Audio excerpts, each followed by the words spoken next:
गरीब मुलगी आणि श्रीमंत वकील भाग 8. अथर्व आणि सईच्या लग्नाला 2 वर्ष झाली होती. दोघी मिळून गरीब लोकांसाठी मोफत कायदेशीर मदत केंद्र चालवत होते. त्यांचं आयुष्य आनंदात सुरू होतं. पण एका सकाळी ऑफिसमध्ये एक 8 वर्षाचा मुलगा आला. त्याच्या हातात एक जुनी फाईल होती. तो घाबरलेल्या आवाजात म्हणाला, "सर, माझ्या आईला वाचवा." अथर्वने फाईल उघडली. त्यात एका महिलेवर खुनाचा आरोप असल्याची कागदपत्र होती. मुलगा रडत म्हणाला, "माझी आई निर्दोष आहे, पण सगळे तिलाच गुन्हेगार म्हणत आहेत." सईने त्या मुलाला शांत केलं. अथर्व तुरुंगात त्या महिलेला भेटायला गेला. तिने अथर्वला पाहताच एक वाक्य म्हटलं, "मी खून केला नाही, मी खून केला नाही, पण खरा गुन्हेगार खूप शक्तिशाली आहे." इतक्यात तिने अथर्वच्या हातात एक लहानसं लॉकेट दिलं. "हे माझ्या नवऱ्याचं आहे. यातच सगळं सत्य लपलं आहे." ऑफिसमध्ये परत आल्यावर अथर्वने लॉकेट उघडलं. आत एक छोटंसं मेमरी कार्ड होतं. त्यात एक व्हिडिओ होता. व्हिडिओमध्ये एक व्यक्ती म्हणत होती, "जर हा व्हिडिओ कोणी पाहत असेल तर समजा माझा जीव धोक्यात आहे. माझ्याकडे अशा लोकांचे पुरावे आहेत जे देशभरात निरपराध लोकांना गुन्हेगार ठरवतात." व्हिडिओ अचानक बंद झाला. ऑफिसच्या बाहेर जोराचा स्फोट झाला. धड! अथर्व आणि सई धावत बाहेर आले. त्यांची कार आगीत जळत होती. दूर उभा असलेला एक अनोळखी माणूस हसत म्हणाला, "अथर्व, तुझी नवी परीक्षा आजपासून सुरू झाली आहे." कारचा स्फोट झाल्यानंतर संपूर्ण परिसरात एकच गोंधळ उडाला होता. लोक इकडे तिकडे पळू लागले. अथर्वने सईचा हात धरला. "तू ठीक आहेस ना सई?" सईने मान हलवली. "हो, पण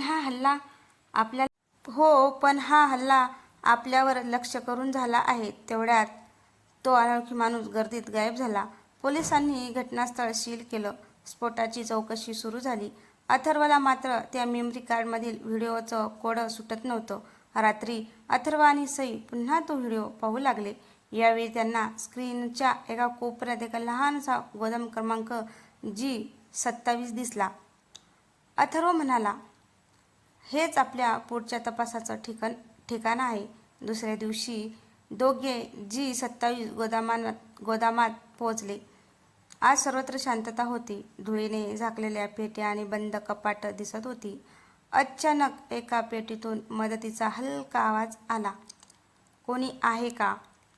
अथर्वने पेटी उघडली. आत एक जखमी पत्रकार होता. तो हळू आवाजात म्हणाला, "मी अनेक महिन्यांपासून एका मोठ्या गुन्हेगारी रॅकेटचा तपास करत होतो. माझ्याकडे सर्व पुरावे होते, पण त्यांनी माझं अपहरण केलं." त्यांनी अथर्वच्या हातात एक पेनड्राईव्ह दिला. "हे सांभाळा. यासाठी अनेक लोकांनी आपला जीव गमावला आहे." तेवढ्यात गोदामाचे सर्व दरवाजे आपोआप बंद झाले. स्पीकरवरून एक गूढ आवाज घुमला, "अथर्व, पुन्हा स्वागत आहे. यावेळी तुझा सामना माझ्याशी नाही, तर तुझ्या भूतकाळाशी होणार आहे." अथर्व आणि सई एकमेकांकडे पाहू लागले. अथर्वच्या भूतकाळात असं कोणतं रहस्य दडलं होतं, जे आता पुन्हा समोर येणार होतं?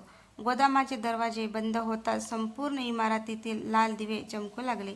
स्पीकरवरून पुन्हा तोच आवाज आला, "अथर्व, आज तुला तुझ्या भूतकाळाचं सत्य कळणार आहे." अचानक समोरच्या भिंतीवर एक मोठा प्रोजेक्टर सुरू झाला. स्क्रीनवर 15 वर्षांपूर्वीचा एक व्हिडिओ दिसू लागला.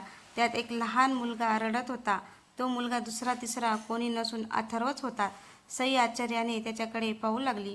व्हिडिओमध्ये एक व्यक्ती म्हणत होती, "या मुलाला वाचवा, कारण एक दिवस तो आपल्या सगळ्यांचा हिशोब मागणार आहे." व्हिडिओ अचानक बंद झाला. अथर्वच्या डोळ्यात पाणी आलं.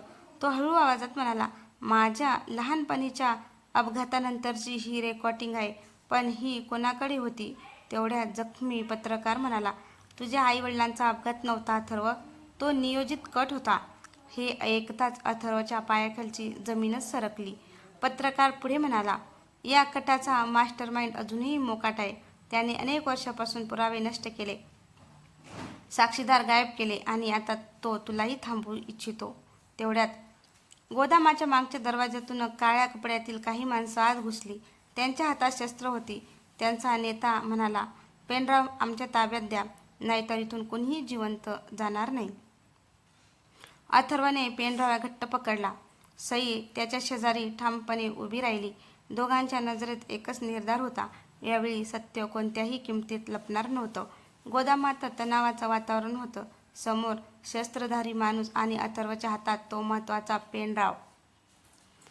त्यांचा नेता ओरडला, शेवटची संधी देतो, पेनड्राव द्या. अथर्व शांतपणे म्हणाला, पुरावे विकत मिळत नाहीत, ते न्यायालयात सिद्ध केले जातात.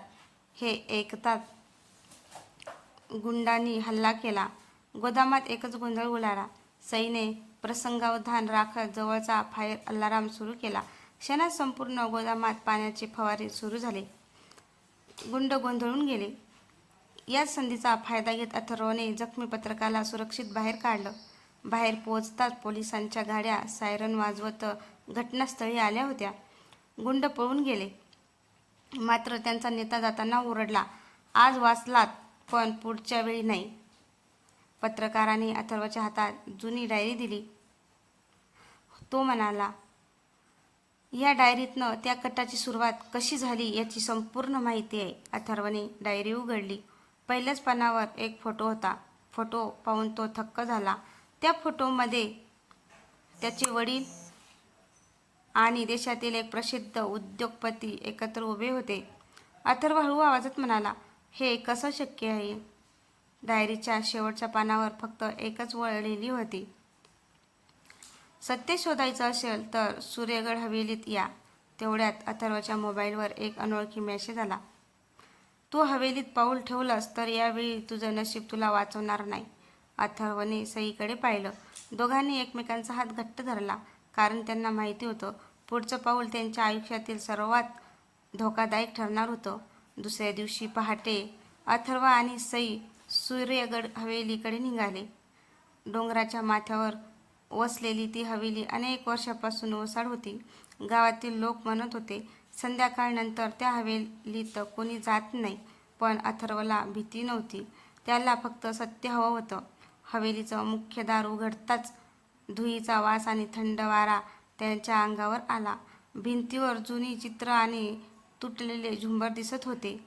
अचानक वरच्या मजल्यावर कोणाच्या चालण्याचा आवाज आला. सईने हळू आवाजात विचारलं, इथे अजून कोण आहे? दोघे वर गेले. एका खोलीत एक जुना प्रोजेक्टर सुरू झाला. स्क्रीनवर अथर्वच्या वडिलांचा व्हिडिओ दिसू लागला. ते म्हणत होते, अथर्व, जर तू हा व्हिडिओ पाहत असेल तर समज की तू सत्याच्या अगदी जवळ पोहोचला आहेस. व्हिडिओ पुढे सुरू झाला, मी आणि माझा मित्र विक्रम देशभरातील भ्रष्ट लोकांविरुद्ध पुरावे गोळा करत होतो, पण आमच्यातीलच एका व्यक्तीनं विश्वासघात केला. तेवढ्यात व्हिडिओ अचानक बंद झाला. खोलीत पुन्हा अंधार पसरला. अचानक एक गुप्त दरवाजा उघडला. आत एक वृद्ध व्यक्ती बसलेले होते. ते अथर्वकडे पाहून म्हणाले, मी विक्रम आहे, तुझ्या वडिलांचा मित्र. मी अनेक वर्षापासून तुझी वाट पाहत होतो. अथर्व आणि सई आश्चर्यचकित झाले. विक्रमने एक जुनी फाईल अथर्वच्या हातात दिली. त्यात एका प्रभावशाली व्यक्तीचा फोटो होता. फोटोच्या मागे लिहिलं होतं, याच माणसाने तुझ्या आई-वडिलांचा जीव घेतला आहे. अथर्वने फोटो पलटवला. तो चेहरा पाहताच त्याच्या डोळ्यात धक्का उमटला. तो हळू आवाजात म्हणाला, हे तर केंद्रीय मंत्री रणजित चव्हाण आहेत. तेवढ्यात हवेलीच्या बाहेर अनेक काळ्या गाड्या येऊन थांबल्या. विक्रम घाबरून म्हणाले, अथर्व, उशीर झाला. त्यांना आपण इथे असल्याचं समजलं आहे. सूर्यगड हवेलीच्या बाहेर एका मागून एक काळ्या गाड्या थांबल्या. सशस्त्र माणूस हवेलीला चारही बाजूने घेरू लागले. विक्रम घाबरून म्हणाले, अथर्व, ते पुराव्यासाठी आले आहेत.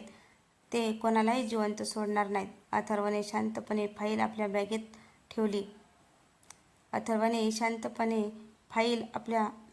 ठेवली. पुरावे त्यांच्या हातात पडणार नाहीत. सईने हवेलीचा जुना नकाशा पाहिला. त्यात एक गुप्त भुयारी मार्ग दाखवलेला होता. तिघे त्या मार्गाने खाली उतरू लागले. भुयारात पूर्ण अंधार होता.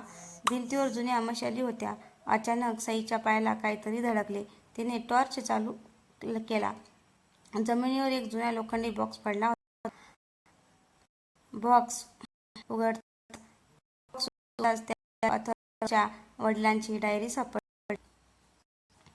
पहिल्याच पानावर होतं, जर ही डायरी अथर्वच्या हातात आली असेल तर समज सत्य लपवणाऱ्याचा शेवट जवळ आला आहे. अथर्वचे डोळे पाणावले. तेवढ्यात भुयाराच्या दुसऱ्या टोकाला प्रकाश दिसू लागला. तिथे एक गुप्त प्रयोगशाळा होती. कॅम्प्युटर अजूनही सुरू होता. स्क्रीनवर एक फाईल उघडी होती. Operation black scale. गोपनीय. विक्रम थरथरत म्हणाले, हेच ते ऑपरेशन ज्याच्यासाठी तुझ्या आईवडिलांचा बळी गेला. अथर्व फाईल कॉपी करणार इतक्यात मागून आवाज आला, कॉपी करण्याची गरज नाही, कारण तुम्ही इथून बाहेरच जाणार नाही. तिघांनी मागे वळून पाहिलं. दारात केंद्रीय मंत्री रणजित चव्हाण स्वतः उभे होते. त्यांच्या चेहऱ्यावर थंड हसू होतं. ते म्हणाले, अथर्व, तू तुझ्या वडिलांसारखीच चूक केलीस. सत्याच्या खूप जवळ आलास. सईने अथर्वचा हात घट्ट पकडला, कारण आता अंतिम लढाईची सुरुवात झाली होती. तर मित्रांनो, तुम्हाला हा कथा कशी वाटली? कथा आवडल्यास लाईक, कमेंट, शेअर करायला विसरू नका. तसंच चॅनलवर नवीन असाल तर चॅनलला सबस्क्राईब करा, जेणेकरून माझ्या येणारी प्रत्येक कथा तुमच्यापर्यंत पोहोचू शकेल. आणि हा भाग कसा वाटला कमेंटमध्ये नक्की सांगा.